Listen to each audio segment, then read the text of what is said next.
یا بنی اسرائیل اذکروا نعمتی التی انعمت علیکم واوفوا بعہدی اوف بعہدکم وایای فارہبون۔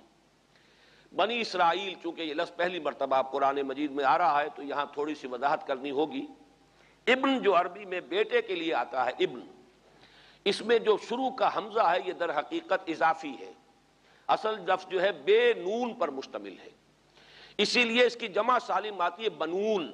قرآن مجید میں المال والبنون زینت الحیات الدنیا، تو یہ جو اس کی جمع سالم ہے وہ در حقیقت بنون ہے، اور پھر اس کی حالت نسبی اور حالت جری بنین ہوگا، اور جب یہ مضاف بن جائے گا تو اس کا وہ نون گر جائے گا، تو اے بنی اسرائیل، اے اسرائیل کی اولاد، لفظی ترجمہ ہوگا اے اسرائیل کے بیٹوں، لیکن یہ کہ مراد اولاد ہے، اس میں برسبیل تغلیب اگرچہ خطاب مردوں سے ہو رہا ہے جیسے کہ قرآن مجید میں اکثر و بیشتر ہے، لیکن یہ کہ اس میں خواتین بھی شامل ہیں۔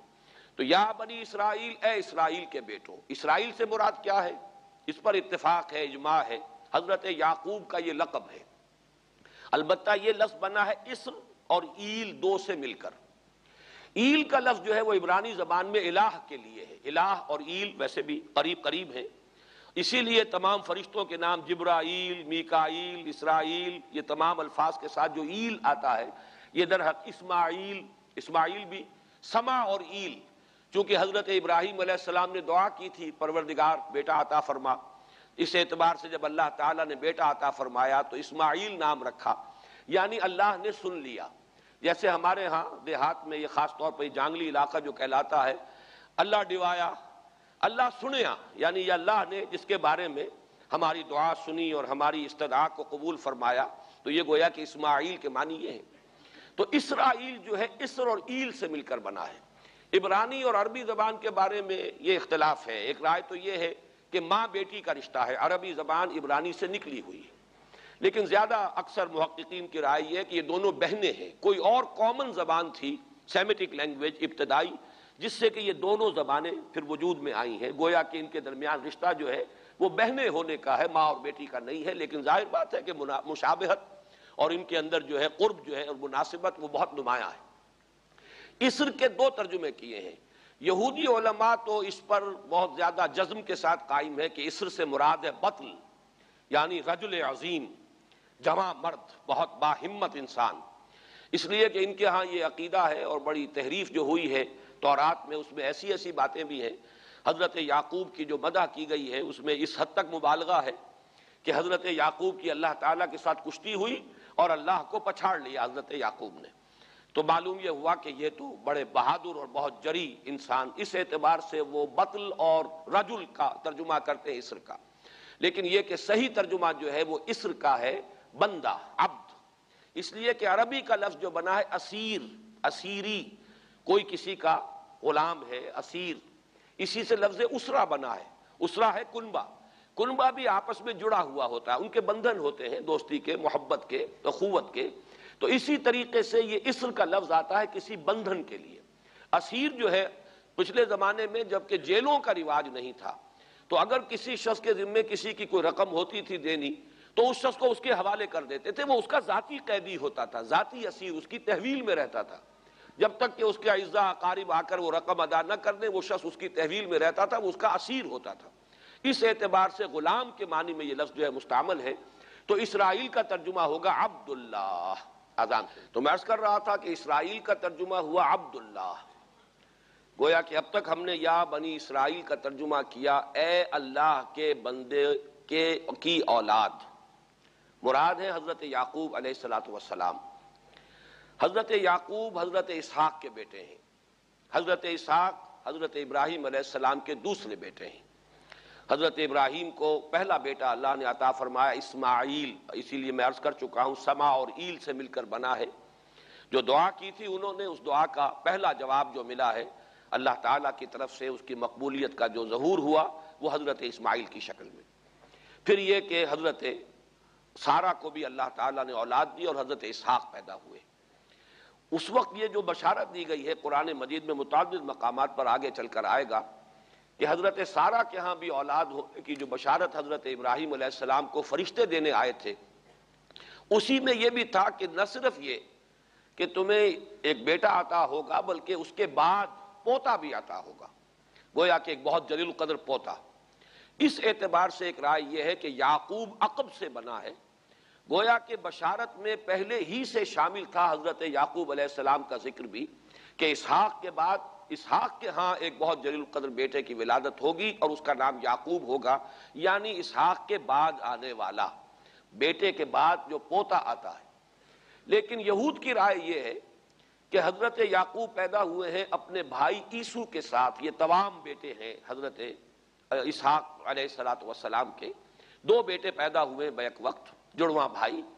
پہلے حضرت عیسو کی ولادت ہوئی ہے، اور تورات کے الفاظ یہ کہ یعقوب اپنے بھائی عیسو کی ایڑیاں پکڑے ہوئے تولد ہوا، تو چونکہ حضرت عیسو کے بعد حضرت یعقوب کی ولادت ہوئی ہے تو گویا کہ اس وجہ سے ان کا نام حضرت اسحاق نے یعقوب رکھ دیا، عقب میں آنے والا، بعد میں آنے والا۔ بہرحال حضرت یعقوب علیہ السلام کے پھر 12 بیٹے ہیں جن کی تفصیل پوری موجود ہے، یہ تاریخ جو ہے بڑی ریکارڈڈ ہے، اس لیے کہ بنی اسرائیل کی یہ تاریخ جو ہے books of the old testament میں اس کی پوری تفصیل موجود ہے۔ 4 بیویاں تھی حضرت یعقوب علیہ السلام کی، جن سے 12 بیٹے ہوئے، 3 بیویوں سے 10 بیٹے تھے، اور سب سے چھوٹی بیوی سے 2 بیٹے تھے، حضرت یوسف اور بنیامین، اور ان دونوں سے حضرت یعقوب علیہ السلام کو بڑی محبت تھی۔ حضرت یوسف سے چونکہ یہ تاریخ شروع ہوتی ہے اس اعتبار سے کہ انہیں ان کے بھائیوں نے کنویں میں ڈالا، پھر اللہ تعالیٰ نے وہاں سے ان کے نکلنے کا سامان کیا، پھر مصر پہنچایا، پھر مختلف مراحل سے گزار کر انہیں وہاں ایک بہت اونچی پوزیشن تک پہنچایا، تو حضرت یوسف علیہ السلام سے اس اعتبار سے ان کی تاریخ شروع ہوتی ہے۔ 1906 قبل مسیح میں حضرت یوسف علیہ السلام کی پیدائش ہے، جہاں تک صحیح اندازہ کیا جا سکا ہے۔ یوں سمجھئے کہ آج سے تقریباً 4000 سال قبل یہ حضرت یوسف کی پیدائش ہے، اور حضرت یوسف پڑ پوتے ہیں حضرت ابراہیم کے۔ ان میں اگر آپ 200-250 سال کا اور اضافہ کریں تو آج سے کوئی 4500 سال قبل کی شخصیت بنتے ہیں حضرت ابراہیم علیہ السلام۔ حضرت یوسف کے زمانے میں پھر جیسے کہ وہ تفصیل سورہ یوسف میں آئے گی، یہ پورا خاندان آ کر کنعان میں تھے، لیکن وہاں سے آ کر مصر میں آباد ہو گئے۔ مصر میں ان کا بڑا اعزاز ہوا، اکرام ہوا۔ اس کے خاص حالات تھے کہ مصر میں اس وقت جو بادشاہت تھی وہ اصل مصر کے لوگوں کی نہیں تھی، بلکہ یہ بھی سیمیٹک لوگ تھے جو جا کر جنہوں نے عراق وغیرہ کے علاقے سے ہی جا کر انہوں نے فتح کیا تھا مصر کو، لہذا انہیں فرعون نہیں کہا گیا قرآن مجید میں، وہ فرائنہ کا خاندان نہیں ہے، بلکہ وہ تاریخ میں ہکسوس کنگز کہلاتے ہیں۔ تاریخ مصر میں وہ 15واں خاندان کہلاتا ہے وہاں کے بادشاہوں کا، 15th ڈائنیسٹی، اور یہ چونکہ لوکل نہیں تھا اس لیے ان کو فرعون نہیں کہا جائے گا، بلکہ یہ ہکسوس کنگز چرواہے بادشاہ تھے کہ جو عرب کے ان علاقوں سے آئے تھے جزیرہ نما سے، اور وہاں سے وہ چرواہے تھے۔ ان کا تو پیشہ ظاہر بات ہے صحرا میں کیا ہوتا ہے، بھیڑیں بکریاں پالنا، لیکن انہوں نے آ کر مصر کو فتح کیا، وہاں ان کی بادشاہت ہو گئی۔ محسوس ایسا ہوتا ہے کہ ایک سیاسی پہلو موجود تھا، وہ جو بادشاہ مصر نے جس طریقے سے اعزاز کیا ہے حضرت یوسف علیہ السلام کا، پھر جو اختیار دیا، جو اقتدار دیا، جو ان کو حیثیت دی، پھر انہیں اجازت دی کہ اپنے پورے خاندان کو بلا لیں، اور پھر مصر کا بہترین جو زرخیز ترین علاقہ تھا وہ انہیں عطا کر دیا کہ یہاں آباد ہو جاؤ۔ جوشن کا علاقہ، یا گوشن بھی کہتے ہیں، جشن بھی کہتے ہیں، یہ جو نائل کا ڈیلٹا ہے کہ جو جا کر آپ کو معلوم ہے کہ دریا جو ہیں جب بہت سی شاخوں میں تقسیم ہو جاتے ہیں سمندر میں گرنے سے قبل، تو وہ ڈیلٹا جو ہے زرخیز ترین علاقہ ہوتا ہے۔ آرٹیفیشل اریگیشن کے اور نظام تو تھے نہیں، جہاں دریا ہی چھوٹی چھوٹی نہروں کی شکل اختیار کر لے وہاں گویا کہ وہ فطری طور پر جو ہے بڑے وسیع رقبے کے اندر اریگیشن ہو سکتی ہے۔ تو اس ڈیلٹا کے علاقے میں بہترین علاقہ ان کو دیا گیا، وہاں آباد ہو جاؤ۔ وہاں یہ رہے ہیں گویا کہ پیرزادوں کی حیثیت سے۔ ابھی ان کے پاس کوئی شریعت نہیں، ابھی کوئی کتاب نہیں ملی، ابھی صرف یہ ایک خاندان ہے، حضرت ابراہیم کی نسل کا ایک خاندان، اس لیے کہ حضرت ابراہیم کی نسل میں حضرت اسماعیل کی نسل ہے کہ جو عرب میں آباد ہو چکی ہے، ان کی نسل میں پھر حضرت اسحاق کے بیٹوں میں سے بھی عیسو کی نسل وہ اور جگہ پر آباد ہو چکی ہے۔ اس اعتبار سے یوں نہ سمجھیے کہ نسل ابراہیم صرف ان پر مشتمل ہے۔ اسی طرح بنی قطورہ تیسری جو آپ کی اہلیہ تھیں ان کی اولاد بھی، تو گویا کہ یہ بہت وسیع حلقہ ہے جو اولاد ابراہیم کا ہے۔ تو اولاد ابراہیم میں سے ایک شاخ ہے جو آ کر، یعنی حضرت یعقوب کے 12 بیٹے اور حضرت یعقوب بھی آ کر یہاں آباد ہو گئے، اور یہاں پھر یہ کچھ عرصے تک تقریباً 100-150 برس تک تو بڑے عیش میں رہے۔ یہ تقریباً یوں سمجھیے کہ 1850 قبل مسیح میں ان کا داخلہ ہوا ہے مصر کے اندر، اور وہاں پر 150 برس جو ہیں انہوں نے بڑے عیش میں گزارے ہیں۔ یہ پیرزادے تھے اس لیے کہ بادشاہ معتقد ہو چکا تھا حضرت یوسف علیہ السلام کا، اگرچہ یہ تو ثابت نہیں ہوتا کہ وہ ایمان لایا ہو حضرت یوسف علیہ السلام پر، اس کا کوئی ثبوت نہیں ہے، لیکن معتقد تھا، اور ان کی نیکی کا، پارسائی کا، شرافت کا، ذہانت کا، صلاحیتوں کا اعتراف پوری قوم کو تھا، جس طریقے سے کہ انہوں نے اس ملک کی جو نیا ہے اس کو جس طرح پار لگایا ہے، وہ شدید ترین قحط کا جو ایک دور آیا اس میں سے، اور جتنا بہترین انتظام کیا، اس کی بنا پر ان کی صلاحیتوں کے سب معترف تھے۔ تو وہ 130 برس کی عمر میں غالباً ان کا انتقال ہوا ہے، اور 80 برس تک انہوں نے مصر پر گویا کہ جو سب سے زیادہ با اختیار شخص وہاں تھا بادشاہ کے بعد، بادشاہ اپنی جگہ پر تھا، لیکن یہ کہ جو بادشاہ کے بعد سب سے زیادہ با اختیار شخصیت تھی وہ حضرت یوسف کی تھی 80 برس تک۔ اس عرصے میں، اور پھر یہ 150 برس جو میں نے عرض کیا ہے کہ اس میں یہ خوب پھلے پھولے، ان کی اولاد جو ہے وہ کثرت کے ساتھ پھیلی، لیکن اس کے بعد وہاں پھر ایک انقلاب آیا۔ اس انقلاب کو آپ کہیں گے جیسے کہ مختلف ممالک میں آتا ہے، اب سنز آف دی سوائل جو اس ملک کے رہنے والے تھے، اصل آبادی قبطیوں کی، انہوں نے بغاوت کی اور ہکسوس کنگز کو نکال دیا، وہ خاندان ختم ہو گیا۔ جب وہ چلے گئے تو جو ہکسوس کنگز کے یہ گویا کہ بہت ہی منظور نظر تھے اور یہ مراعات یافتہ طبقہ تھا بنی اسرائیل کا، حضرت یعقوب کی اولاد کا، اب ان پر عتاب شروع ہوا، اب ان کا زوال آیا۔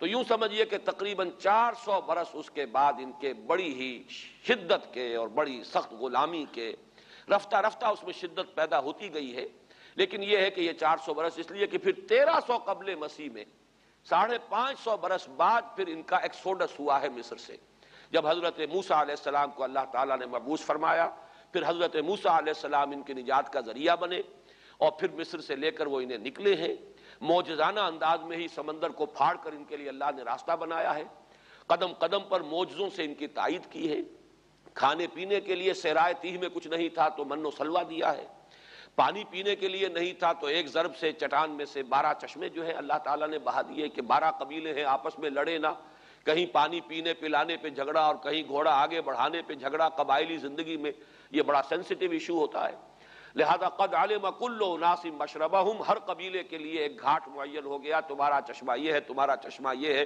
ایک ضرب سے 12 چشمے پھوٹ گئے۔ پھر انہیں وہاں کوہ طور کے قریب پڑاؤ ڈال کر ان کو وہاں چھوڑ کر حضرت موسیٰ علیہ السلام جو ہے اللہ تعالیٰ کی طلبی پر کوہ طور پر گئے ہیں، وہاں تورات عطا ہوئی ہے۔ تو تورات کے عطا کیے جانے کے بعد اب سمجھیے کہ اب ان کی حیثیت ایک امت کی بن گئی، کتاب پر امت کی تشکیل ہوتی ہے۔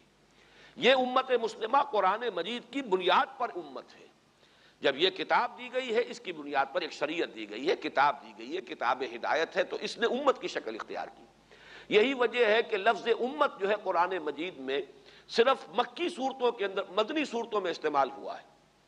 کنتم خیر امت اخرجت للناس سورہ آل عمران میں، کذالک جعلناکم امۃ وسطا لتکونوا شہداء علی الناس ویکون الرسول علیکم شہیدا، یہ سورہ بقرہ میں آگے چل کر آ جائے گا۔ تو اصل میں جیسے تشکیل امت جو ہوئی ہے وہ در حقیقت مدنی دور میں آ کر ہوئی ہے، جبکہ شریعت عطا کی جا رہی ہے۔ اسی طریقے سے یہ ایک خاندان تھا، حضرت ابراہیم کی نسل کی ایک شاخ، اس نے امت کی حیثیت اختیار کی ہے، جبکہ صحرائے تیہ میں جب ان کا قیام تھا اور اس صحرائے سینا میں، اور وہاں پر پھر حضرت موسیٰ علیہ السلام کو تورات دی گئی اور شریعت دی گئی، تب سے یہ امت ہے، اور یہ ہے 1300 قبل مسیح۔ 610 عیسوی میں، اب سمجھیے 1300 وہ جمع کیجئے، 610 یہ جمع کیجئے، 1910 برس بعد پھر حضور صلی اللہ علیہ وسلم پر قرآن مجید کی وحی کا آغاز ہوا، اور 622 میں حضور نے ہجرت فرمائی، اور اس کے بھی کوئی 2 سال یا 1 سال کے بعد جو ہے یہ آیات نازل ہو رہی ہیں جو ہم اس وقت پڑھ رہے ہیں۔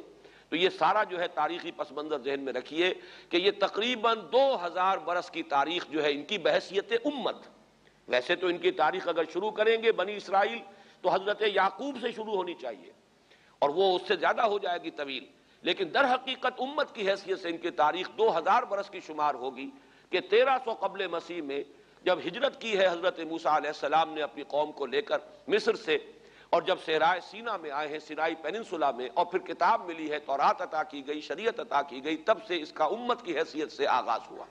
ایک بات اور نوٹ کر لیجئے، ان کو امت مسلمہ کیوں نہیں کہا گیا؟ اس کے لیے اس کا ایک سبب ہے۔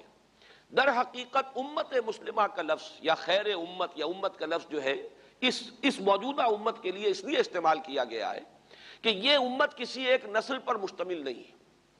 یہ امیین اس کے نیوکلیس ہے، لیکن یہ کہ ہر نسل کے لوگ اس میں آ کر شامل ہوئے ہیں، ہر قوم جو ہے اس میں آ گئی ہے، اس لیے اس کا نام جو ہے وہ صفاتی ہے، امت مسلمہ۔ لیکن چونکہ یہ سابقہ امت مسلمہ ایک ہی نسل پر مشتمل ہے، حضور صلی اللہ علیہ وسلم سے پہلے کسی نبی اور کسی رسول کی بعثت اس کی قوم سے باہر نہیں ہوئی ہے، کسی ایک خاص قوم کی طرف بعثت ہوئی ہے، کسی خاص علاقے کی طرف بعثت ہوئی ہے۔ بعثت عمومی الی کافۃ الناس یہ صرف محمد الرسول اللہ صلی اللہ علیہ وسلم کی امتیازی شان ہے۔ وَمَا أَرْسَلْنَاكَ إِلَّا كَافَّةً لِلنَّاسِ بَشِيرًا وَنَذِيرًا۔ اس اعتبار سے ان کا جو ہے اس میں علم گویا کہ بنی اسرائیل ہی ہے کہ جو برقرار رہا ہے، اے اسرائیل کی اولاد۔ اگرچہ میں اس موضوع پہ تقریریں کر چکا ہوں، لیکن آج پھر اس گفتگو کے حوالے سے بات چیزیں تازہ کرتا ہوں۔ اس وقت عالمی سطح پر یہودی جمع عیسائی بریکٹ میں کر لیجیے، اور امریکہ جمع یورپ یہ بریکٹ میں کر لیجیے، ان کا اندر معاملہ کیا ہے؟ اصل جو ہے اس میں پیچھے مائنڈ ہے، ماسٹر مائنڈ، سازشی ذہن، وہ یہود کا ہے۔ باقی عیسائی آلہ کار بن گئے ہیں۔ جو 100% آلہ کار ہے یہود کا وہ پروٹیسٹنٹس ہیں۔ پروٹیسٹنٹزم یہود ہی نے پیدا کرایا تھا، یہود ہی نے یورپ کے اندر سود کا رواج شروع کروایا، ورنہ سود حرام تھا وہاں پر بھی، یوزری بھی اور کمرشل انٹرسٹ بھی، دونوں حرام تھے، یہ یہودیوں نے کروایا۔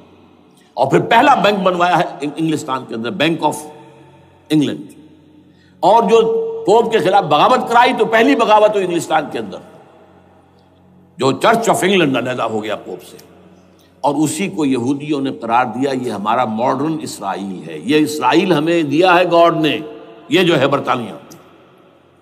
اس کے کچھ عرصے کے بعد یہی جو ہے ایکسوڈس ہوا ہے اور وہ امریکہ میں جا کے آباد ہوئے، لہذا امریکہ کو بھی جیوز نے کہا ہے دس از اندر اسرائیل، یہ ہے ہمارے اصل اسرائیل، ماڈرن اسرائیل یہ ہے۔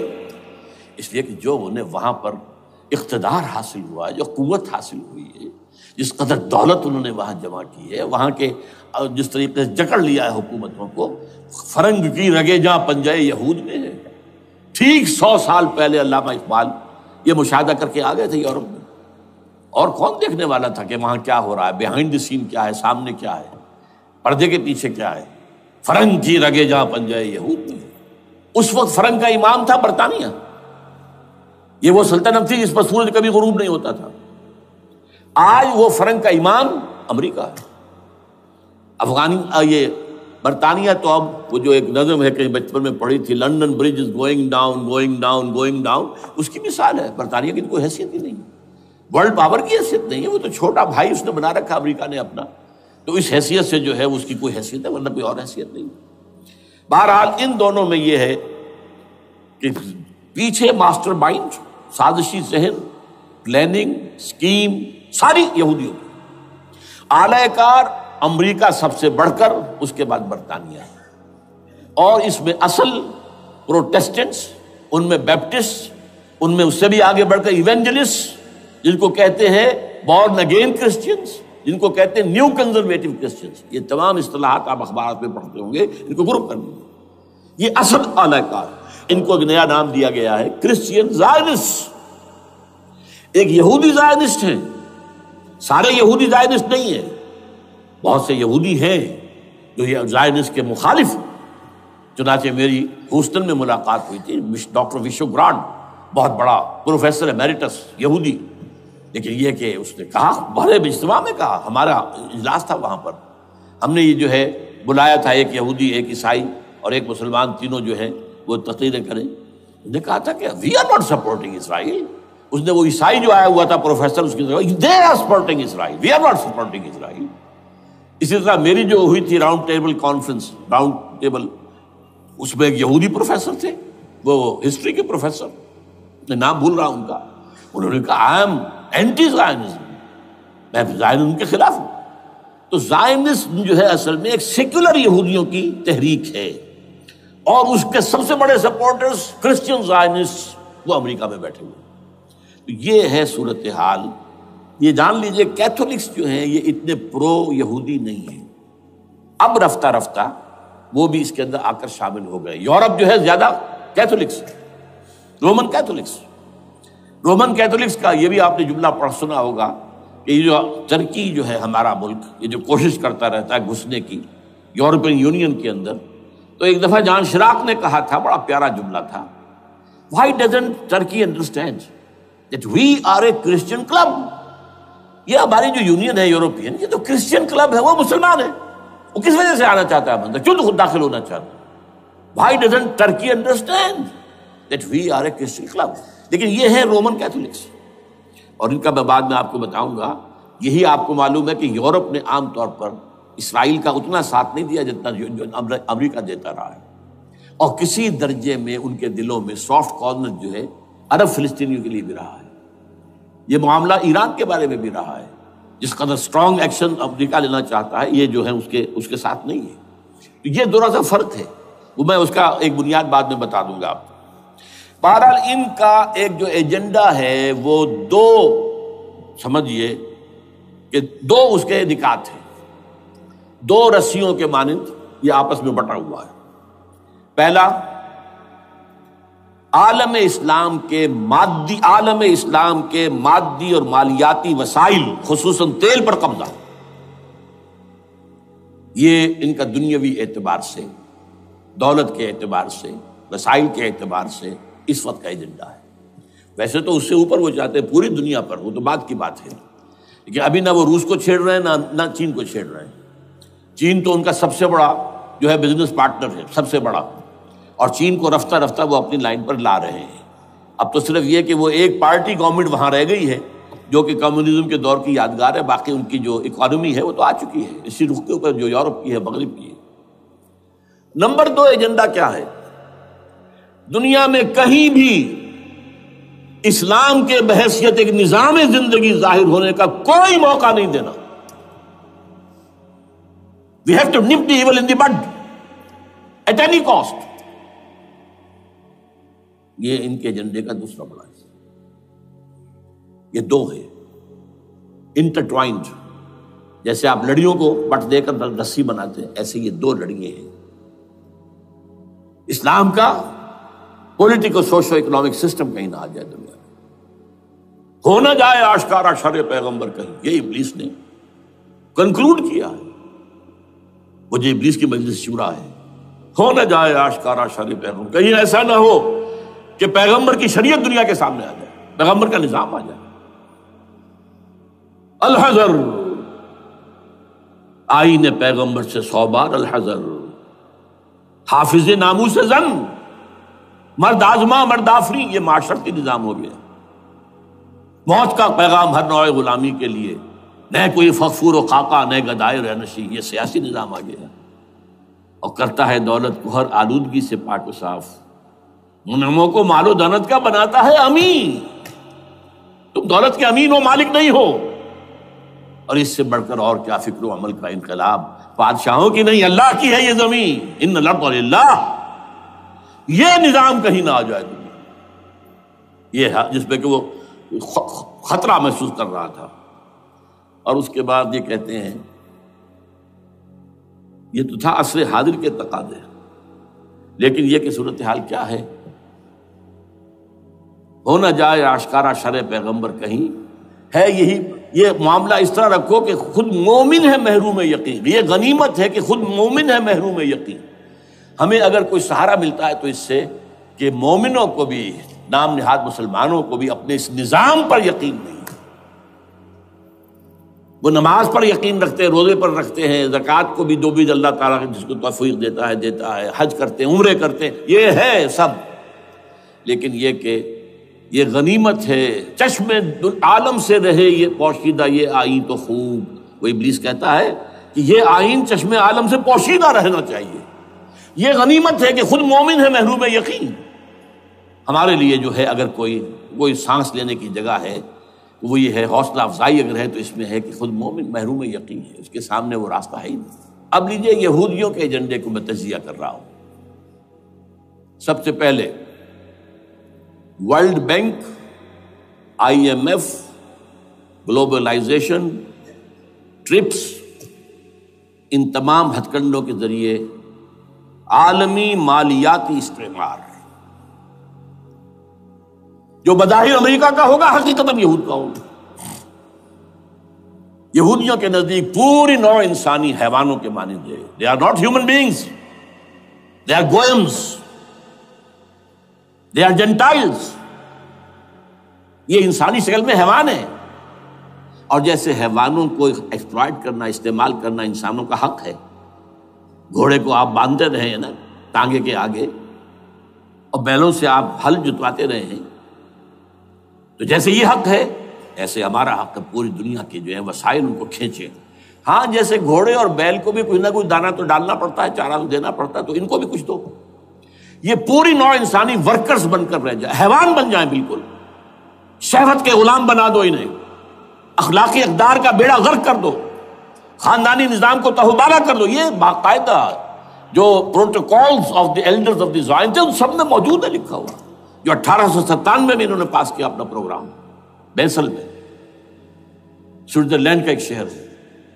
Protocols of the elders of the Zion, ان کو حیوان بنا دو، بس حیوانوں سے کام لیتے رہو۔ ہاں ان کی کمائی کا کچھ حصہ ان کے لیے چھوڑ دو، وہ بھی زندہ رہیں، وہ بھی آخر کام کیسے کریں گے، اور اصل جو ہے ملائی کھینچ دو اپنے اس نظام کے ذریعے سے۔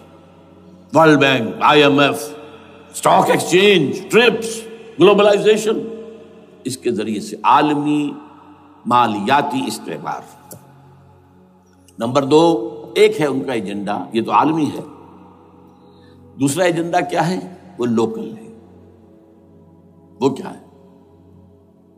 گریٹر اسرائیل کا قیام، جس میں مصر کا سارا زرخیز علاقہ شامل ہوگا، جو ڈیلٹا کا علاقہ کہلاتا ہے اس کا، جہاں کے اس وقت کے بادشاہ نے، حضرت یوسف علیہ السلام کے زمانے کے بادشاہ نے، وہ فرعونہ کے خاندان میں سے نہیں تھا، وہ عرب تھا، عربوں ہی سے کسی وقت کوئی قوم آئی تھی جو کہ مصر پر قابض ہو گئی تھی، اس نے حضرت یوسف کے خاندان کو لا کے وہاں آباد کیا۔ بہترین جشن کا علاقہ کہلاتا ہے، بہترین۔ وہ کہتے ہیں ہمارا ہے، ہم رہے وہاں پر کئی سو برس تک رہے، عراق ہمارا ہے، وہاں ہمیں قید میں رکھا گیا، نبوکدنضر لے گیا تھا۔ عرب کا شمالی حصہ جو ہمارا ہے، وہاں خیبر میں یہودی قلعے تھے، اور وہاں مدینے کے اندر جو ہے 3 قبیلے یہودی تھے جنہیں محمد نے صلی اللہ علیہ وسلم وہاں سے نکال باہر کیا تھا۔ یہ جارڈن وارڈن، یہ ترکی کا بھی کچھ حصہ ہمارا ہے، باقی پورا لبنان اور پورا فلسطین، یہ سب اس کے اوپر بنے گا ایک greater Israel. This is there local agenda, اور اس کے لیے ضروری ہے ایک بہت بڑی جنگ، ایسے آسانی سے نہیں ہو جائے گا۔ آرمگیڈون، جس کو حضور نے فرمایا الملحمۃ العظمیٰ، الملحمۃ الکبریٰ، بہت بڑی جنگ، جس کی خوفناکی اور تباہ ناکی کا اندازہ اس سے کیجیے۔ حضور فرماتے ہیں کہ اگر ایک باپ کے 100 بیٹے یا ایک دادا کے 100 پوتے ہوں گے تو ان میں سے 99 ختم ہو جائیں گے، ایک بچے گا۔ اور ایک جگہ فرماتے ہیں اتنی اموات ہوں گی، اتنی لاشیں ہوں گی کہ ایک نفاست پسند پرندہ جو ہے، جو گندگی پہ نہیں اترنا چاہتا، ایک تو ہے یہ کوے، چیلیں، گدھ، وہ تو گندگی ہی کی تلاش میں ہے مردار کھانے کے لیے، وہ تو لاشوں کو نوچ رہے ہوں گے۔ وہ پرندہ جو ہے نفاست پسند پرندہ، وہ نہیں اتر سکے گا، اڑتا اڑتا چلا جائے گا، لیکن لاشوں کا سلسلہ ختم نہیں ہوگا، یہاں تک کہ تھک ہار کر لاشوں پر گر جائے گا۔ یہ دور نہیں ہے، اس لیے کہ اس پر متفق ہیں یہودی بھی اور عیسائی، پروٹسٹنٹس عیسائی اس کے اوپر پوری طرح متفق ہیں۔ آرمگیڈون، جسے آپ 3rd ورلڈ وار کہہ لیں، الملحمۃ العظمیٰ کہہ لیں، الملحمۃ الکبریٰ کہہ لیں حضور کے الفاظ میں، یہ آئے گی۔ اس کے نتیجے میں گریٹر اسرائیل بنے گا۔ نمبر 3، پھر بنے گا 3rd ٹیمپل، جو ٹائٹس نے گرا دیا تھا 70 میں، سن 70 عیسوی، جسے گرے ہوئے کتنا عرصہ ہو گیا؟ 2008، اندازہ کر لیجئے 1800 کتنے برس ہو چکے۔ وہ دوبارہ بنائیں گے 3rd ٹیمپل، اور اس کے لیے مسجد اقصی کو گرائیں گے اور ڈوم آف دی راک، قبۃ الصخرہ، وہاں لا کر پھر اس میں کنگ ڈیونز تھرون لا کے رکھا جائے گا۔ یہ بھی میرے علم میں پہلی مرتبہ اسی ٹرمپٹ کے اشارے سے آیا۔ وہ کیا ہے؟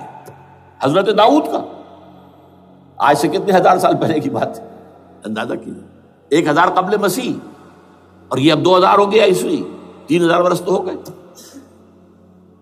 وہ کیا تھا؟ ایک پتھر تھا جس پر بٹھا کر حضرت داؤد کی تاج پوشی کی گئی تھی، پھر اسی پر حضرت سلیمان کی تاج پوشی ہوئی، پھر اسی پر ان کے بادشاہ آتے رہے، تاج پوشی ہوتی گئی۔ ٹائٹس نے جب گرایا ہے سن 70 عیسوی میں، یروشلم کو برباد کیا، 1,33,000 یہودی ایک دن میں قتل کیے، ایک دن میں، باقی نکال دیا، بھاگ جاؤ یہاں سے۔ اس کو کہتے ہیں diaspora, that started in 70 AD، یہ منتشر ہو گئے، جس کا جہاز سنگھ سمایا چلا گیا، یورپ میں چلے گئے، شمالی افریقہ میں، مسلمان ملکوں میں، انڈیا میں آ گئے، ایران میں آ گئے، سب جگہ وہاں سے نکال دیے گئے، ڈائسپورا۔ بہرحال وہاں سے وہ ٹائٹس وہ پتھر لے گیا، وہ روم میں لے گیا، روم سے کسی طرح وہ آئرلینڈ پہنچ گیا۔ آئرلینڈ پیور کیتھولک ملک ہے، آپ کو معلوم ہوگا، اور وہاں پر پروٹیسٹنٹس کی اور کیتھولکس کی جنگیں ہوتی رہتی ہیں۔ کبھی بھی شیعہ سنی مسلمانوں کی اس طور سے خانہ جنگی نہیں ہوئی ہے جیسے کہ وہاں ان دو عیسائیوں میں، کیتھولکس اور پروٹیسٹنٹس میں ہوتی ہے۔ وہ رومن کیتھولک ملک ہے بیچ میں۔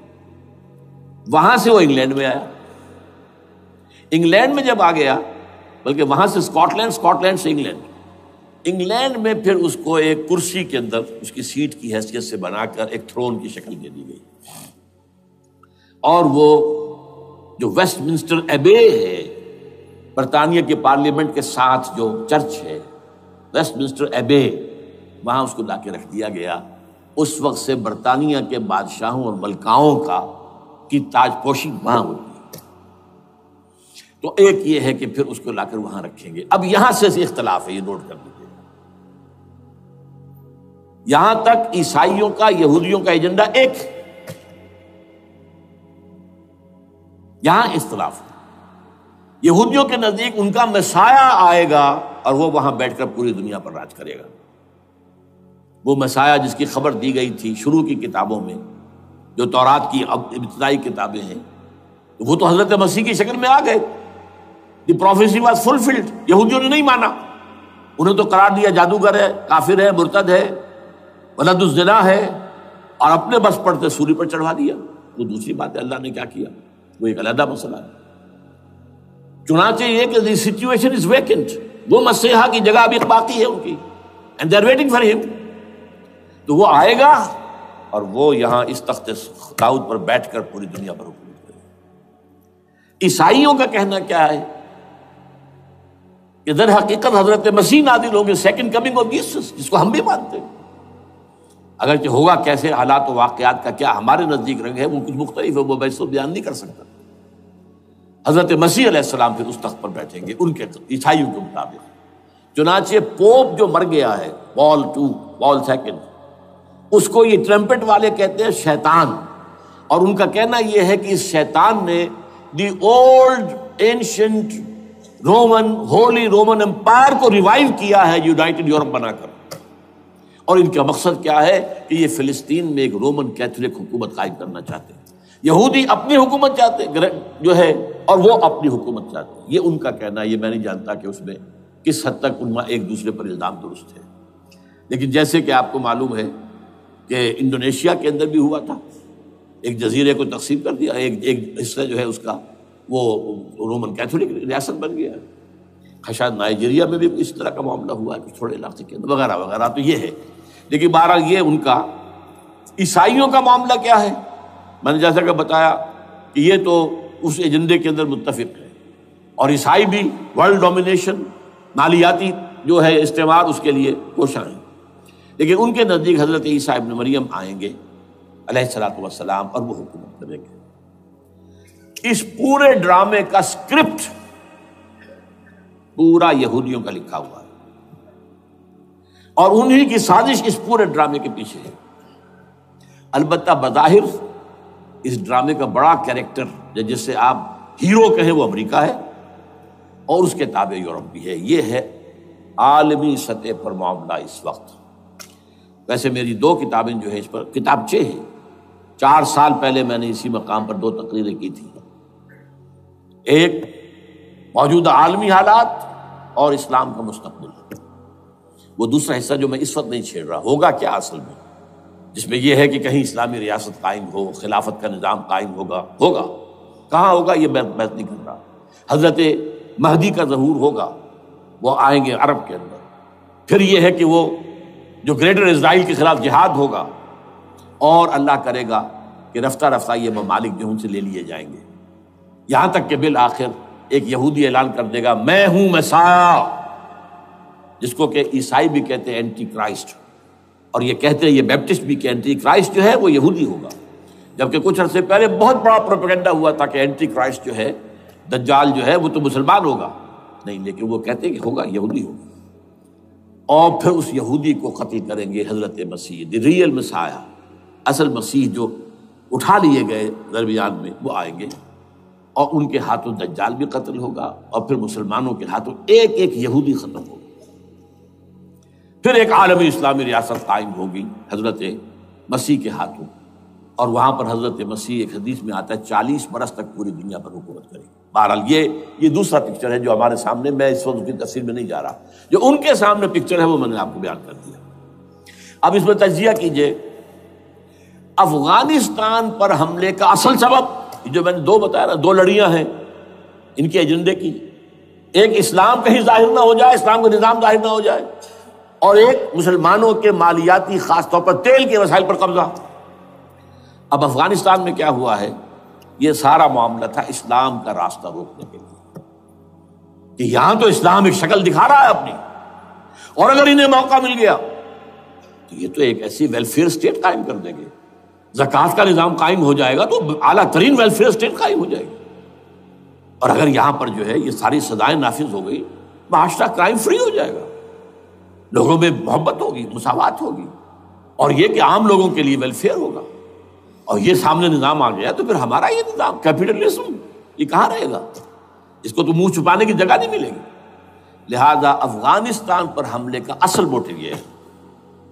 البتہ یہ ساتھ ہی یہ بھی تھا کہ افغانستان کے راستے سے سینٹرل ایشین سٹیٹس جو ہیں ان سے پائپ لائنیں لا کر، اور وہ پھر کہیں گوادر کے آس پاس سمندر تک لائے جائے، تاکہ ہم وہاں کے جو ہے ڈرین کر سکیں جو تیل اور گیس کے ذخائر ہیں سینٹرل ایشین سٹیٹس کے اندر جو مسلمان سٹیٹس ہیں. تو اس کے لیے راستہ جو ہے وہ لینا چاہتے تھے افغانستان سے. اب وہ جہاں تک افغانستان کا تعلق ہے تو ان کے قبضے میں ہے، جب چاہیں کر لیں.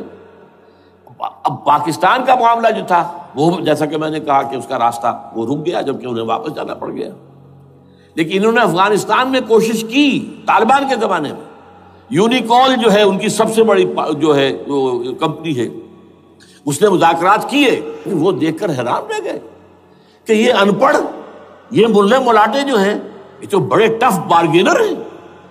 اس طریقے سے پاؤں جما کر طالبان نے جو ان کے ساتھ مذاکرات کیے ہیں اور ان سے اپنی شرطیں پیش کی ہیں کہ وہ گھبرا کر بھاگ گئے. یہ صورتحال بھی تھی افغانستان پر قبضہ کرنے میں.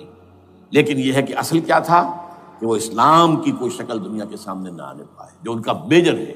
اسی لیے پورا عالم کفر جمع ہے، امریکہ، یورپ، روس، چین، سب جمع ہے. بھارت تو ہے ہی ہے، یہ سب جمع ہے. آپ نے یاد ہو گیا جب لال مسجد کا حادثہ ہوا ہے اور ہمارا یہ بدبخت اور بدمعاش انسان، اس نے صرف خود جان بوجھ کر اسے بڑھایا، ایک پھنسی کو پھوڑا بنایا، اس میں پھر شگاف دیا اور شاباش لی ہے. امریکہ سے شاباش آ گئی، نیٹو سے شاباش آ گئی، رشیا سے شاباش آ گئی، چائنا سے شاباش آ گئی. وہ چونکہ محسوس کر رہا تھا کہ اندرون ملک تو میری اب کشتی ڈگمگا رہی ہے، ڈاماڈول ہے. I have to have more support from outside. اور for that I have to do it. کہ دیکھو میرے عین قلب میں پاکستان کے یہ پھوڑا نکل آیا تھا، یہ بنیاد پرستی کا اور یہ شدت پسندی کا اور یہ تنگ نظری کا اور یہ فلاں کا، یہ دہشت گردی کا، اور میں نے دیکھو کیسے اس میں چیرا دیا ہے، کتنے لوگوں کو ختم کر دیا ہے. اچھا، اس میں یہ بھی ذہن میں رکھیے کہ افغانستان کے بارے میں یہودیوں کے علم میں ہے کہ حضور کی حدیثیں کیا ہے. حضور کی حدیث ہے یخرج من خراسان رایات سود. خراسان کے علاقے سے کالے جھنڈے لے کر فوجیں چلیں گی. لا یردھا شیء، کوئی طاقت ان کو رخ نہیں موڑ سکے گی. حتیٰ تنصب بیلیا، یہاں تک کہ وہ آ کے بیت المقدس میں جھنڈے گاڑ دیے جائیں. دے نو اٹ، یہ جان لیجیے یہ لوگ پڑھے لکھے لوگ ہیں. میں آپ کو ایک واقعہ سناتا ہوں. جب 1967 میں یہودیوں کو فتح ہوئی بہت بڑی، اور پورا یروشلم اب ان کے قبضے میں آ گیا، ایسٹ یروشلم جو کہ ابھی جارڈن کے قبضے میں تھا. تو جب موشے دایان تھا وہ کانا، وہ داخل ہوا فاتح کی حیثیت سے، تو اس کے ساتھ ایک ربائی تھا بہت بڑا، چیف ربائی یہودیوں کا بہت بڑا عالم، اور وہ رو پڑا. تھا تو فتح کا وقت، خوشی کا، رویا. So this is the beginning of the end, یہ الفاظ آئے اخبارات کے اندر. گویا کہ اب یہ آخری ڈرامہ جو ہے شروع ہو گیا ہے. وہ آخری ڈرامہ انہیں معلوم ہے ان کی تباہی پر ختم ہونا ہے. اس میں حضرت مسیح کے نزول کے بعد یہ ٹرمپٹ والا بھی لکھتا ہے کہ 80% یہودی قتل ہو جائیں گے. اور میں سمجھتا ہوں کہ 20% اگر صحیح ہے اس کی بات، تو وہ ہوں گے جو اب حضرت مسیح پر ایمان لے آئیں گے. باقی 80% اپنے اس کفر پر اڑے رہیں گے اور قتل ہوں گے. اسی طرح حضور کی ایک حدیث ہے کہ جب یہودیوں کا قتل عام ہو رہا ہوگا، اگر مسلمان قتل کریں گے، تو اگر کسی درخت کے پیچھے یہودی چھپا ہوگا تو درخت پکارے گا، اے مسلمان، یا عبداللہ آؤ ادھر، یہ میرے پیچھے یہودی چھپا ہوا، قتل کرو اسے. کسی پتھر کے پیچھے چھپے گا تو پتھر بولے گا، سوائے ایک درخت غرقد کے، کہ غرقد یہودیوں کے درخت ہے، وہ پناہ دے گا. اور آج اسرائیل میں سب سے بڑی پلانٹیشن غرقد کی ہے. They know it. اسی لیے افغانستان، خراسان، یہ افغانستان کا ہارٹ ہے افغانستان. اور یہ بھی جان لیجئے ہمارا جو مالاکنڈ سے اوپر کا علاقہ ہے یہ بھی خراسان کا حصہ ہے، اولڈ خراسان، جیسے گریٹر خراسان کہا جاتا ہے ہسٹری میں. ایک میں نے ایرانی سے پوچھا تھا اس کے بارے میں، تو اس نے کہا خراسان ہمارا ایک صوبہ ہے. میں نے کہا وہ تو مجھے معلوم ہے، جس کا دارالخلافہ مشہد ہے اور یہ ان کا مقدس شہر ہے. وہ تو اسے مکے کی طرح سمجھتے ہیں. بہرحال میں نے کہا میں پوچھ رہا ہوں پرانا خراسان بزرگ. تو خراسان بزرگ کا انہوں نے بتایا پورا افغانستان اس میں شامل. اور پھر یہ اسٹیٹس جو ہیں سینٹرل ایشین اسٹیٹس، اور ایران کا ایک حصہ اور پاکستان کا ایک حصہ، یہ جو مالاکنڈ کہلاتا ہے. اور یہ بڑی معنی خیز بات ہے کہ وہیں مالاکنڈ سے تحریک چلی ہے، جو اصل تحریک ہے طالبان پاکستان، وہ سوات سے چلی ہے. بہرحال اس وجہ سے، اس پہلو سے یہ جو ہے افغانستان پر حملے کا سب سے بڑا سبب وہ تھا. دوسرا جو تھا وہ یہ کہ ان کو جو پائپ لائن لے کے آنی تھی اس کے لیے، لیکن وہ ظاہر بات ہے کہ اس میں جو ہے جو طالبان نے وہ ان کی چکمے میں نہیں آئے. اس پر ایک کتاب ہے کہ جو انگریزی میں ہے عابد اللہ جان کی، Afghanistan the genesis of the last crusade. Afghanistan سے آخری صلیبی جنگ کا سلسلہ شروع ہو رہا ہے. بہت جو ہے چشم کشا ہے، معلومات افزا ہے، انگریزی میں ہے. اچھا، عراق میں معاملہ برعکس تھا. عراق میں تیل کا معاملہ بھی تھا تو وہ صرف امریکہ کا تھا. جو یورپ ہے وہ زیادہ تر کیسپین کے ایریا کے تیل کی طرف نگاہیں رکھتا ہے. یہ جو ہے یہ اصل میں سارا جو ہے یہ امریکہ کا معاملہ ہے. اور دوسری طرف یہ کہ یہاں کو مذہبی سلسلہ نہیں تھا، حالانکہ تھا، وہ یہودیوں کا تھا. وہ کیا تھا؟ Extension, first step towards the establishment of Greater Israel. یہ بات اچھی طرح سمجھ لیجیے. یہاں پہ تیل کا معاملہ بھی، میں نے کہا تھا نا دو لڑیاں ہیں جو چل رہی ہیں. تیل کا معاملہ یہاں خاص طور پر عراق کے اندر زیادہ، افغانستان میں بہت کم. لیکن یہ کہ یہاں پر بھی جو اصل ہے بیہائنڈ دی سین، جو اصل چیز کیا ہے کہ گریٹر اسرائیل کے قیام کی طرف پہلا قدم. میں یاد دلاتا ہوں آپ کو، جب فرسٹ گلف وار ہوئی تھی جس میں عراق کا بھرکس نکال دیا گیا تھا، اس کے اختتام پر کہا تھا شوارز کرافٹ، جو ان کا کمانڈر ان چیف تھا الائڈ فورسز کا، اس نے صاف کہا تھا، مجھے آج تک ایک ایک لفظ یاد ہے، we fought this war for the protection of Israel.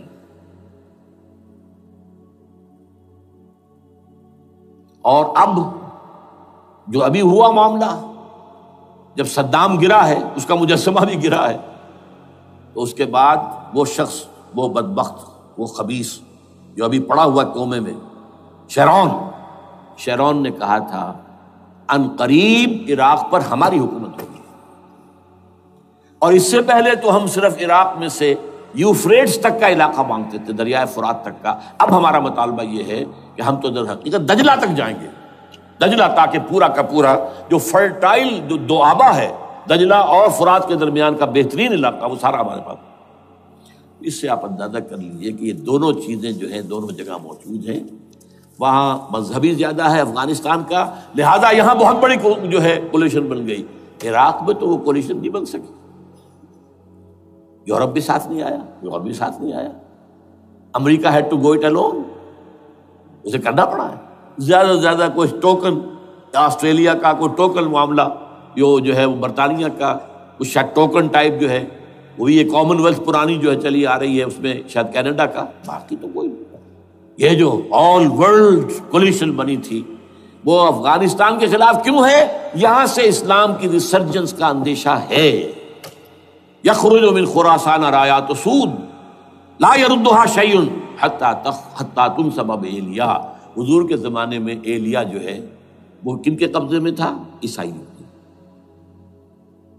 اس کے بعد ہمارے قبضے میں آیا، لیکن پھر کروسیڈرز نے ہم سے لے لیا تھا، اور 88 برس وہ عیسائیوں کے پاس رہا، 1099 عیسوی سے لے کر 1187 تک۔ اب پھر یہود کا قبضہ ہے، پہلے عیسائیوں کا تھا، اب یہود کا۔ اب ان سے لینا واپس، پہلی مرتبہ بھی عرب نہیں لے سکے تھے، کھونے والے عرب تھے، واپس لینے والا کرد تھا، صلاح الدین ایوبی رحمۃ اللہ علیہ۔ اب بھی کھونے والے عرب ہیں، مصر اور شام اور اردن، تینوں کا مقابلہ کیا اس نے، اسرائیل نے، اور قبضہ کیا پورے ویسٹ بینک پر، گولان ہائٹس پر، سینائی پیننسولا پر، اور یہ کھو دیا ہم نے اپنے ہاتھ سے۔ اور اب بھی عربوں میں تو کوئی دم نہیں ہے، کوئی جان نہیں ہے، ان کو عیاشیوں نے، دولت مندی نے بالکل تباہ و برباد اور کھوکھلا کر کے رکھ دیا۔ بہرحال یہ جو چیزیں میں نے آپ کو بتائی ہیں، یہ تو وہ پلانز ہیں جو سب شیاطین جن و انس کے پروگرام ہیں۔ وہ جیسے کہ کبھی کہا تھا خمینی صاحب نے، شیطان بزرگ، دی گریٹسٹ شیطن، امریکہ، اصل میں امریکہ، اور اس کے پیچھے حقیقت میں یہود، سامنے امریکہ، پیچھے یہود۔ بالفعل کیا ہوگا یہ تو پھر اللہ ہی جانتا ہے کیا ہوگا۔ وَمَكَرُوا وَمَكَرَ اللَّهُ، کافر اپنی چالیں چلتے ہیں، اللہ اپنی چال چلتا ہے۔ اور سَنَسْتَدْرِجُهُم مِّنْ حَيْثُ لَا يَعْلَمُونَ وَأُمْلِي لَهُمْ إِنَّ كَيْدِي مَتِينٌ۔ اے نبی آپ گھبرائیں نہیں، ہم ان کافروں کو رفتہ رفتہ وہاں سے لے آئیں گے جہاں سے آپ کو بھی انہیں احساس تک نہیں ہوگا کہ یہ تو گرفت میں آ رہے ہیں، ٹریپ ہو رہے ہیں، اور ابھی ذرا میں انہیں ڈھیل دے رہا ہوں۔ میں املی لہم ان قیدی متین، میری چال بہت مضبوط ہے۔ وہ اللہ کیا کرے گا وہ میں نے آپ کو بتایا، جھلک دکھا دی ہے۔ انشاءاللہ اسی علاقے میں پاکستان اور افغانستان، اور اس کا ہارٹ ہوگا یہ پشتونستان، سرحد اور مشرقی افغانستان مل کر پشتونستان، پشتون اسی مشرقی اس میں ہے، پاکستان کا مغربی صوبہ ہے، شمال مغربی سرحدی صوبہ، یہ ہارٹ، اور پھر پاکستان اور افغانستان، انشاءاللہ یہی ہوگا۔ اور پھر یہ کہ یہاں سے فوجیں جائیں گی جو حضرت مہدی کی حکومت جمائیں گی عرب کے اندر۔ عربوں میں جان نہیں ہے کہ وہ مہدی کی حکومت کو جما سکے۔ یخرج ناس من المشرق یؤتون للمہدی یعنی سلطان ہی، مشرق کی طرف کے کسی ملک سے فوجیں آئیں گی جو مہدی کی حکومت قائم کریں، عربوں میں دم نہیں۔ بہرحال ہوگا کیا، وہ میں نے کہا کہ یہ تو اللہ کے ہاتھ میں ہے۔ اب یہ کہ کرنا کیا چاہیے، یہ ہے میری تقریر کا آخری حصہ۔ دیکھیے ذوالفقار مرزا نے جو کچھ کہا اور سید قائم علی شاہ نے، میں خوشائند سمجھتا ہوں کہ طالبانائزیشن اور ہے، اسلامائزیشن اور ہے، ٹھیک ہے، تیری آواز مکے اور مدینے. طالبانائزیشن کے اندر کچھ بغیر تعلیم یافتہ، کچھ جذباتی، اس طرح کے لوگ بھی ہیں جن میں انتہا پسندی بھی ہے. جیسے کہ میں پہلے بیان کر چکا، افغانستان میں ہوا ہے، افغانستان کے اندر بھی رفتہ رفتہ وہ اپنی چیزوں سے نکل رہے تھے، نکل جاتے، لیکن موقع نہیں دیا گیا. ختم کر دیا گیا. اسی طرح ہمارے سرحدی صوبے میں جیسا کہ میں بتایا 3 قوتیں برسرکار ہیں. who knows it؟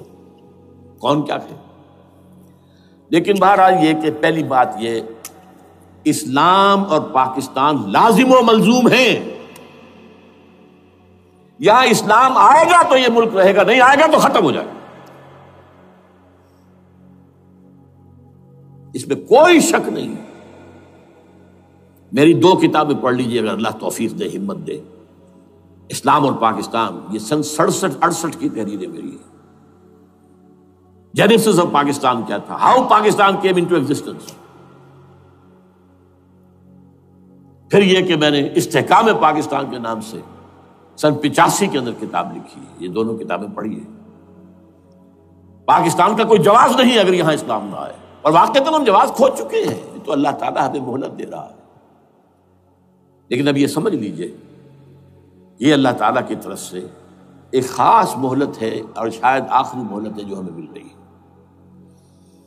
یہاں اسلامائزیشن نہ ہوا تو یہ ملک نہیں رہے گا. میں یہاں آپ کو ایک شعر سنا دوں. ہے تو ایک ایسی شخصیت کا جو کچھ کنٹروورشل بھی ہو گئی، بعد میں بدنام بھی ہو گئی. ایک زمانے میں جماعت اسلامی کے بڑے مخلص کارکن تھے وہ، مولانا کوثر نیازی. انہوں نے ایک بڑا تلخ شعر کہا تھا، اسلام کو اگر تیری فضا راس نہ آئے، اے میرے وطن تجھ کو کوئی آگ لگائے. ہمیں اسلام چاہیے، اور اسلام نہیں آئے گا تو یہ ملک نہیں رہے گا. کوئی زرداری، کوئی نواز شریف اس ملک کی بقا کی ضمانت نہیں دے سکتا. اس کی بقا ہے اگر تو اسلامائزیشن میں.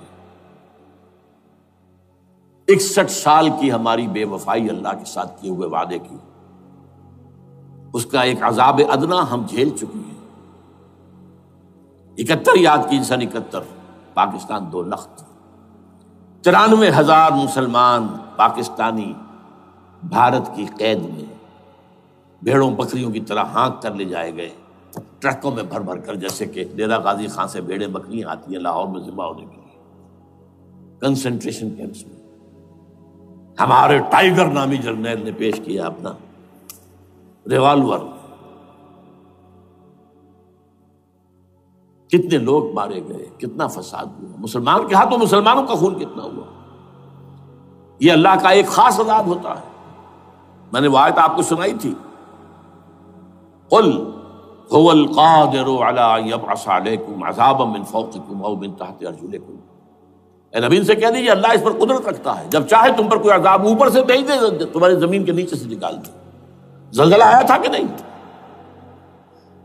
او یلبسکم شیعا، ایک تیسری شکل بھی ہے. نہ اللہ آسمان کو کوئی تکلیف دے، نہ زمین کو. زمین پھٹے گی تو آدمی جائے گا نا اندر، بلکہ تمہیں گروہوں میں تقسیم کر کے، او یلبسکم شیعا فیذیق بعضکم بعض بعض، تو ایک دوسرے کی قوت کا ایک دوسرے کو مزہ چکھائے. تم خود ایک دوسرے کے گلے کاٹو.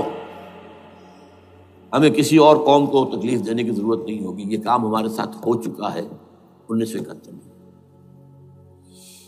بہرحال اب اس کے بعد بھی تاخیر تو ہماری جو کی تو ہے. اب ہم اس جگہ پر پہنچ گیا کہ شاید اب عذاب الاکبر آنے والا ہے. وہ آیت بھی میں نے شروع میں پڑھی تھی، وَلَنُذِيقَنَّهُم مِّنَ الْعَذَابِ الْأَدْنَىٰ دُونَ الْعَذَابِ الْأَكْبَرِ لَعَلَّهُمْ يَرْجِعُونَ. چھوٹا عذاب آیا سن 71 میں پاکستان. بہرحال مغربی پاکستان تو برقرار رہا، اس کا نام بھی پاکستان رہا. اب شاید بڑا عذاب آ رہا ہو، بلکنائزیشن جس کے نقشے جو ہیں دنیا میں شائع کیے جا چکے ہیں. اور اس اسلامائزیشن کے لیے جو میں کہہ رہا ہوں کہ اس کے بغیر یہاں پاکستان نہیں رہے گا، اس کے لیے اس کی جو دستوری، تدریجی، قانونی، پرامن اگر راستہ اختیار نہ کیا گیا تو ملیٹنسی بڑھے گی.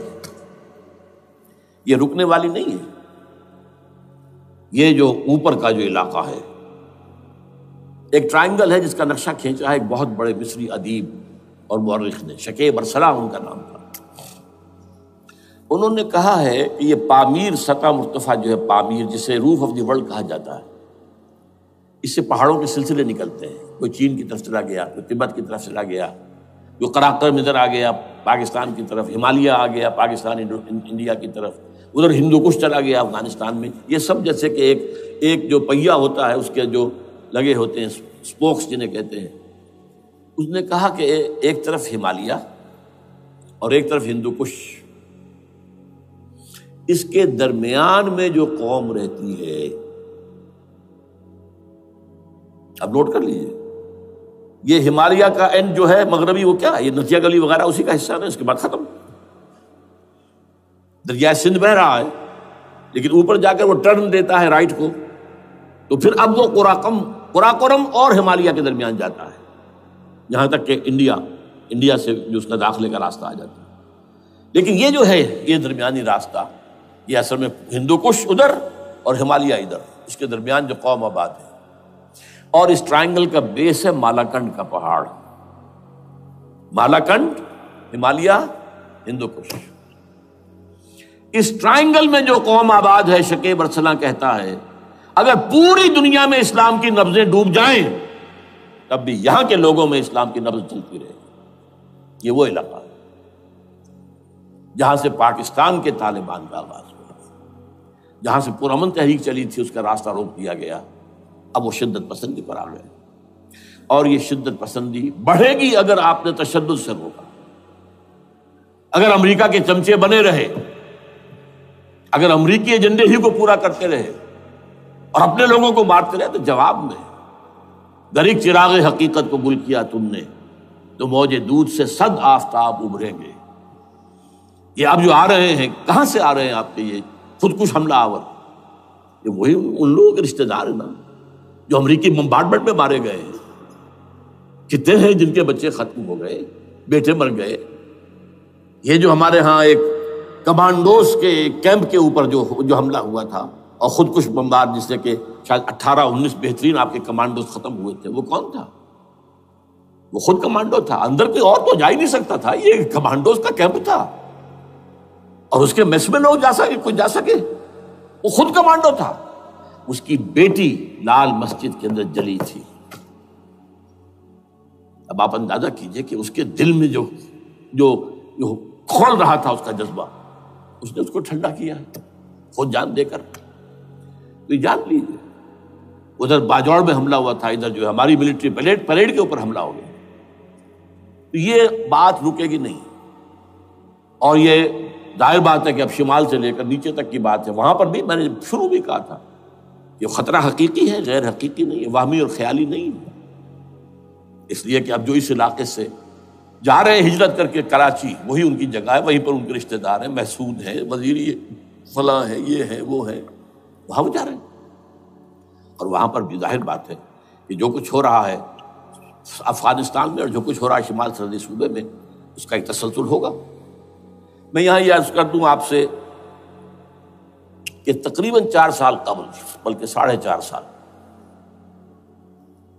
میں انتہائی مایوسی کو پہنچ چکا تھا کہ پاکستان کا وجود باقی نہیں رہے گا. میں نے یہی تقریر کی ہے 29 فروری سن 2004 کو، اسی جگہ. پاکستان جواز کھو چکا. یہ اسلام کے نام پر تھا. ویئر اسلام؟ جو اسلام یہاں وہ تو بھارت میں بھی ہے، وہ تو امریکہ میں بھی ہے.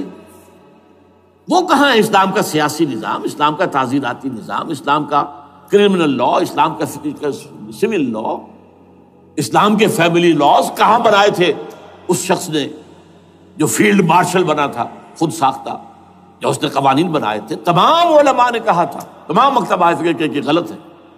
تحریک کوئی نہیں اٹھائی، یہ ان کی غلطی تھی، کوتاہی تھی. جمہوریت کی تحریک میں شامل ہو گئے، اس پر کوئی تحریک نہیں چلائی. بہرحال وہ نظام کہاں ہے؟ وہ نظام تو قائم نہیں کیا. اس حوالے سے یہ اپنا جواز کھو چکا ہے. دو ریشنل ریزون دیت جسے کہتے ہیں فرینچ کے اندر، ریزون دیت کسی چیز کی ریزن ریشنل آف ایگزسٹنس. اس کے بعد یہ ہے کہ پچھلے سال سے کچھ مایوسی میں کمی ہوئی. Number 1، chief justice of Pakistan Iftikhar Muhammad Chaudhry کے اندر ہمت اللہ نے دی، وہ کھڑا ہو گیا. جرنیلوں کے جم گھٹے کے اندر ایک سویلین آدمی جو ہے جس درجے کا مرعوب ہو سکتا ہے آپ اس کا اندازہ کر لیجیے. اور اس کے بعد اسپونٹینیس موومنٹ وہ کلا کے انہومی شے سوچ نہیں سکتے ہم. یہ موومنٹ جو ہے یہ کوئی اسٹریٹ ارچنز کی چلائی ہوئی نہیں ہے، یہ ہمارے ہاں کے گاموں ماجوں کی نہیں ہے، بلکہ یہ تو پڑھے لکھے لوگ، وکیل، کالے کوٹ، کالی ٹائیاں، پینٹ، یہ جو سختیاں جھیلی ہیں انہوں نے. ابھی تک وہ تحریک چل رہی ہے. اگر سے ظاہر بات ہے وقت گزرنے کے ساتھ ساتھ اس کی وہ تیزی اور تندی میں تو کمی آئی اور حکومت کو موقع ملا ان کے اندر کوئی رفت پیدا کرنے کا بھی. لیکن بہرحال ان دونوں چیزوں سے میری مایوسی میں قدرے کمی ہوئی. اب دوسری بات وہ تھی 18 فروری کے الیکشن کا پرامن طور پر منعقد ہو جانا. میں یہ سمجھتا تھا کہ جو اس کے اندر دخل اندازی ہے، رگنگ ہو گئی ہوئے. کیسے ممکن ہے پاکستان میں الیکشن ہو اور رگنگ نہ ہو؟ پھر تحریک چلے ہی چلے، کیونکہ تحریک تو چل رہی ہے پہلے سے، صرف اس کے اوپر تیل اور ڈالنا ہے نا. اور پھر بدامنی ہوئی ہو، اور پھر دونوں طرف گدھ بیٹھے ہوئے ہیں. The NATO forces in the west, Indian forces on the east. They will march into Pakistan. اور پاکستان کے ایٹمی دانت توڑ کر Pakistan will be put at the mercy of India, Bharat. Now do whatever you like. Condoleezza Rice کا میں آپ کو بیان سنا چکا ہوں. پاکستان کے مستقبل کا فیصلہ امریکہ اور بھارت بھی کرتا. بہرحال اب تیسری جو امید ہوئی ہے کہ کل پرسوں میں جو ہوئی ہے کولیشن جو ہے یہ ناکام ہوتی نظر آ رہی تھی.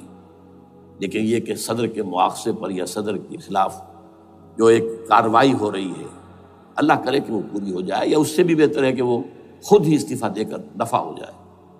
بہرحال یہ کہ اس سے بھی کچھ امید کا پہلو جو ہے پیدا ہوتا ہے. اب یہاں اسلامائزیشن کا پرامن، تدریجی اور اسلام اور دستوری اور قانونی طریقہ کیا ہے؟ وہ طریقہ کیا ہے؟ 1949 اور 50 میں جو عمل شروع ہوا تھا، جو اس کے بعد سے آج تک جو ہے ختم ہو گیا، اس کو اثر دور شروع کیا جائے. دوڑ پیچھے کی طرف اے گردش ایام کی. 49 میں کیا ہوا تھا؟ قرارداد مقاصد. وہ گویا کہ پاکستان میں نظام خلافت کی جڑ تھی جو رکھ دی گئی تھی کہ sovereignty belongs to Allah and whatever authority we have it's a sacred امانت. یہ تو اصل میں استعمال کی جائے گی یہ قوت کتاب و سنت کے دائرے کے اندر. this is خلافہ. in essence it is خلافہ. خلافت کی بنیاد رکھ دی گئی. اس سے پہلے 48 میں سن 47 کی ایک تقریر کی وجہ سے جو غلط فہمی پیدا ہوئی تھی قائد اعظم کی 11 اگست کی، اس کا انہوں نے کراچی کی ہائی کورٹ بار ایسوسیشن میں جا کے کہہ دیا تھا. کچھ لوگ شرارت کے ساتھ یہ پروپیگنڈا کر رہے ہیں کہ پاکستان میں دستور شریعت پر مبنی نہیں ہوگا، یہ فتنہ ہے، غلط کہہ رہے ہیں. نفی کر دی تھی. اب یہ دوسری بات ہے کہ اندھوں کے اندھے جو ہیں وہ اس 11 اگست کی تقریر کو لیے پھرتے ہیں اس کے ایک جملے کو، اور یہ اتنی کھلی بات جو کی شریعت کا لفظ، شریعت، پاکستان کا دستور جو سمجھتا ہے کہ شریعت پر نہیں مبنی ہوگا وہ غلط کہتا ہے، وہ شریر ہے، شرارت پیدا کر رہا. یہ قائد اعظم کے الفاظ. بہرحال اس کے بعد ایک عمل کیا ہوا تھا سن 50 میں، یہاں کے سیکولر عناصر نے ایک بڑا شور مچایا، کس کا اسلام لاؤ گے؟ شیعہ کا، سنی کا، دیوبندی کا، بریلوی کا، وہابی کا، کس کا اسلام؟ اللہ تعالیٰ غریق رحمت کرے ان بزرگوں کو. پاکستان کے تمام مذہبی مکاتب فکر کی ٹاپ کی قیادت جمع ہو گئی کراچی میں. شیعہ بھی، اہل حدیث بھی، بریلوی بھی، دیوبندی بھی. 31 علماء، جماعت اسلامی بھی، مولانا مودودی بھی اس میں تھے.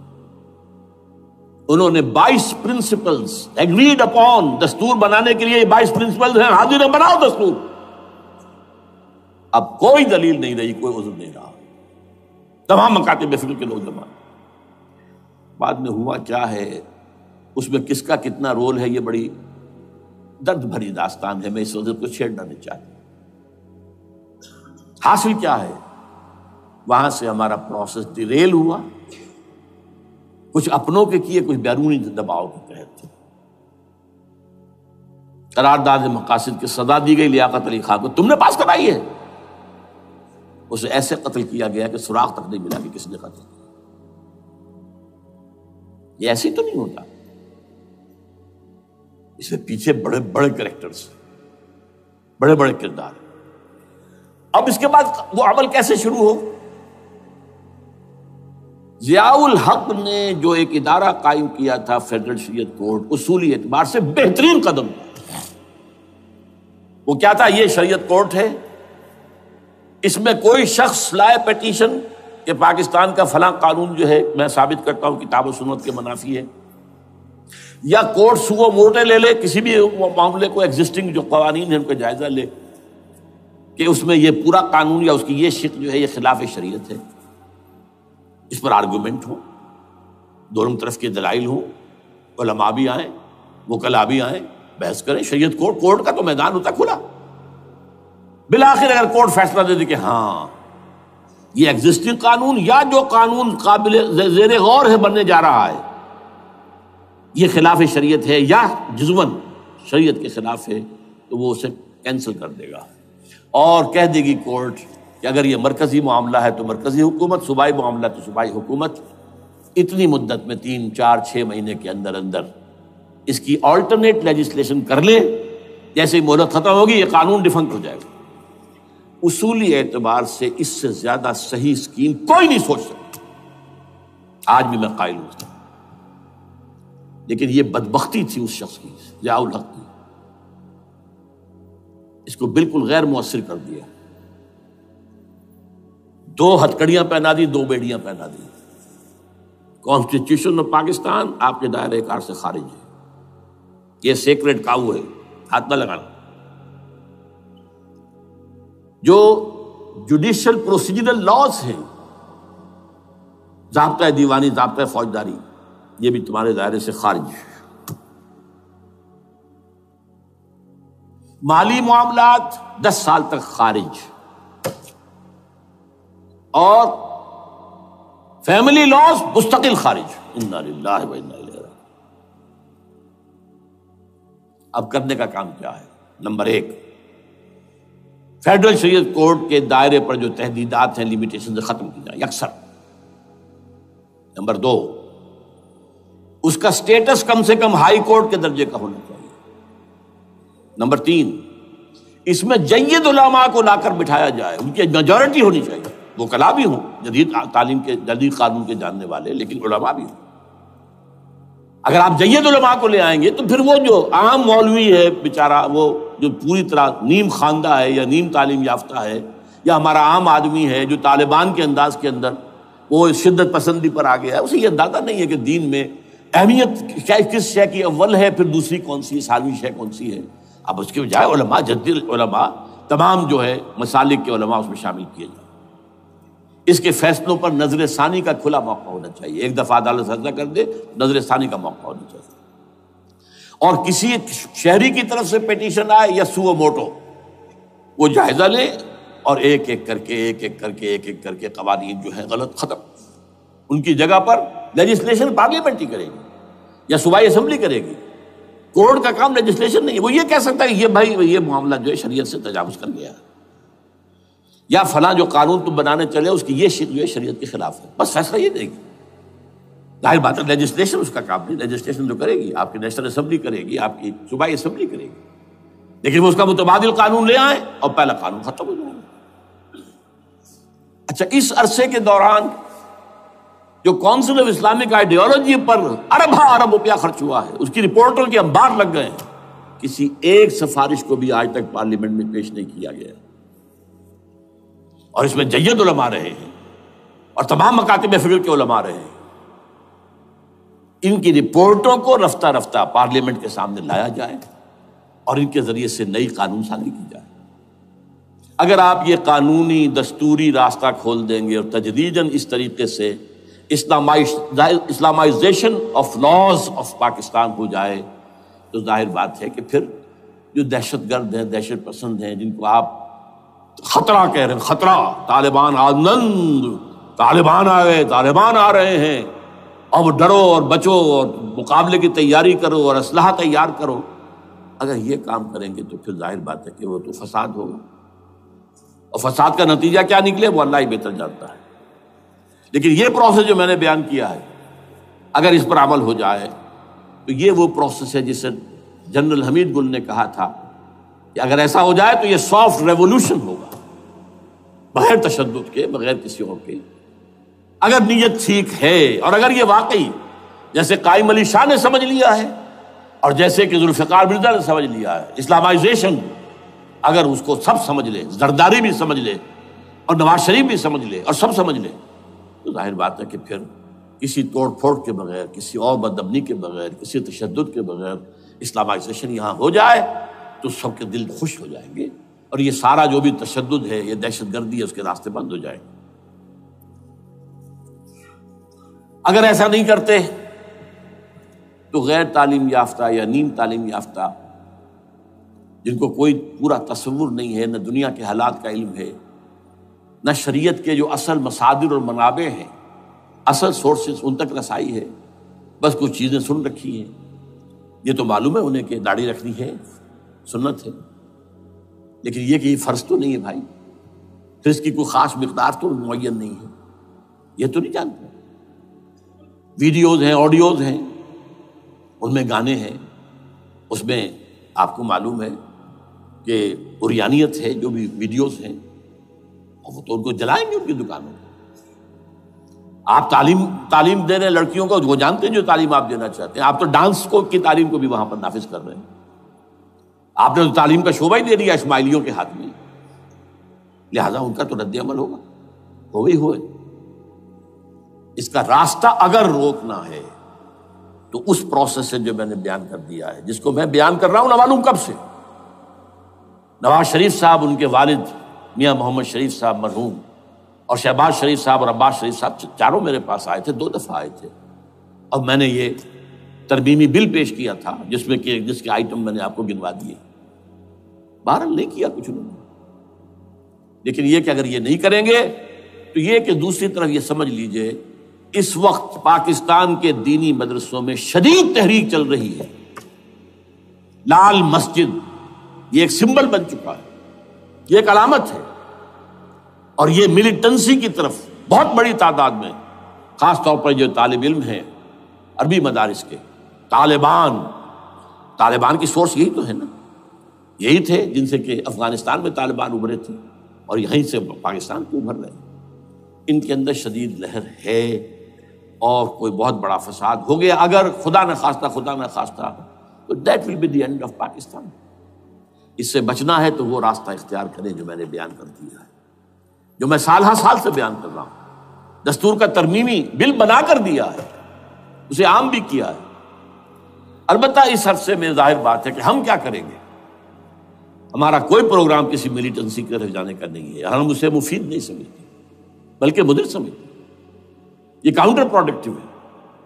ہمارے سامنے پروگرام کیا ہے؟ سے نکاتی پروگرام، بڑے پیمانے پر دعوت ایمان بذریعہ قرآن، نمبر 1۔ میری تمام سرگزشت کھوئے ہوئوں کو جستجو، میری سرگزشت جو ہے 50 سال سے اسی میں ہے، قرآن کا پڑھنا، پڑھانا، سیکھنا، سکھانا، عام کرنا، اور الحمدللہ ایک بڑی ٹیم تیار کر دی ہے میں نے اللہ کے فضل سے، جو یہ کام کر رہی ہے۔ دعوت ایمان بذریعہ قرآن، اور جو ایمان واقعتاً لے آئیں، جس کا ثبوت ہوگا شریعت پر عمل، جس چیز پر عمل کیا جا سکتا اور نہیں کرتے تو آپ مجرم۔ ہاں ظاہر بات ہے اس سے ایک حصہ ایسا ہے جس پر آپ عمل نہیں کر سکتے جب تک کہ نظام نہ بدل جائے، چور کا ہاتھ میں نہیں کاٹ سکتا، آپ نہیں کاٹ سکتے، لیکن جتنے پر عمل ممکن ہے اس پر عمل، ایسے لوگوں کو آرگنائز کیا جائے۔ بیعت کا نظام، مسنون نظام، قرآن میں معصور، مسنون، منصوص، یہ سارا نظام اس کی بنیاد، ایک آدمی کا وہ آدمی کہے کہ بڑھو تو بڑھو، وہ کہے کہ رک جاؤ تو رک جاؤ۔ نمبر 3، ان لوگوں کا تزکیہ، اور میں بتا چکا ہوں تزکیہ اور تربیت۔ تزکیہ کس بات کی؟ کوئی امنگ، کوئی ولولہ، کوئی مقصد، کوئی تمنا دل میں نہ رہے سوائے اللہ کی رضا کی۔ حکومت مطلوب نہ ہو، اقتدار مطلوب نہ ہو، مال و دولت مطلوب نہ ہو، اللہ کی رضا اور آخرت کی فلاح۔ ہر تمنا دل سے رخصت ہو گئی۔ حضرت مجنون کا مصرع، اب تو آ جا، اب تو خلوت ہو گئی، اے اللہ تو آ جا میرے دل میں، میرے دل سے ہر تمنا نکل چکی ہے، خلوت ہے۔ اور تربیت کس کی؟ کہ تیاری ہو جائے اس بات کی کہ تن من دھن سب لگا دیں گے، جان بھی دے دیں گے جب موقع آئے۔ چوتھا کیا؟ کہ جب تک یہ تعداد کافی نہ ہو، یہ نہیں ہے کہ 150 آدمی لے کر کسی ایک جگہ پر کسی لال مسجد کو ہم مرکز بنا کر بیٹھ جائیں، نعرہ لگا دیں گے، ملک گیر جماعت، اور وہ بھی معتدل تعداد پہ، وہ جب تک نہیں ہوتی تو ہم یہی 3 کام کریں گے، یہی 3 کام کریں گے۔ دعوت ایمان بذریعہ قرآن، تنظیم بذریعہ بیعت، مسنون بیعت، تزکیہ اور تربیت کرتے رہیں گے۔ بانشہ درویشی در ساز دمادم زن، دمادم زن، دمادم، یہی کام کرتے رہو، کرتے رہو، کرتے رہو۔ نو ملیٹنسی، نو الیکشنز۔ لیکن جب تعداد کافی ہو گئی تو ایک منظم اور پرامن مطالباتی اور احتجاجی تحریک، توڑ پھوڑ نہیں، گھراؤ جلاؤ نہیں، جیسے گاندھی نے شروع کی تھی، نمک بناؤ تحریک، سول ڈس اوبیڈینس، لیکن کسی نے کوئی توڑ پھوڑ نہیں کی تھی۔ اپنے سر ان کے پھوٹے ہیں بڑے سے بڑے لیڈروں کے، مولانا ابوالکلام آزاد اور پنڈت جواہر لال نہرو کے سر پھٹے ہیں، ہزارہ لوگ جیلوں میں گئے ہیں، انہوں نے کسی کو کچھ نہیں کہا۔ اسی کا نقشہ ایرانیوں نے دکھایا، 20,000 سے لے کر 30,000 تک جانیں دے دی، ہتھیار نہیں اٹھائے، اس لیے کہ ہتھیار بھی استعمال کرو گے تو اوپر جو حکومتیں ہیں ان کے پاس تو بے تحاشا فوج ہے، ان کے پاس ٹینک ہے، ان کے پاس ہوائی جہاز ہیں، ہیلی کاپٹرز ہیں، گن شپ ہیلی کاپٹرز ہیں، کیا کیا نہیں ہے۔ پرامن منظم مطالباتی اور احتجاجی تحریک۔ اللہ کرے کہ ہمیں اس کے لیے جو مہلت درکار ہے وہ مل جائے۔ ہمیں معلوم نہیں کہ کہیں وہ مہلت ختم ہی نہ ہو رہی ہو، لیکن اگر ہم آخری سانس تک اس کام میں لگے رہیں گے تو انشاءاللہ اللہ تعالیٰ کے ہاں ہم معذور قرار پائیں گے۔ اللہ تعالیٰ جو ہے ہمیں درگزر ہم سے فرمائے گا کہ جو کچھ میں کر سکتا تھا اللہ میں کرتا رہا، آخری دم تک کرتا رہا۔ اگر یہ ہے تو اپنی تو کامیابی ہے، باقی کیا ہوتا ہے ملک کا میں کچھ نہیں کہہ سکتا، اللہ بہتر جانے۔ اقول قولی ھذا واستغفر اللہ لی ولکم ولسائر المسلمین والمسلمات۔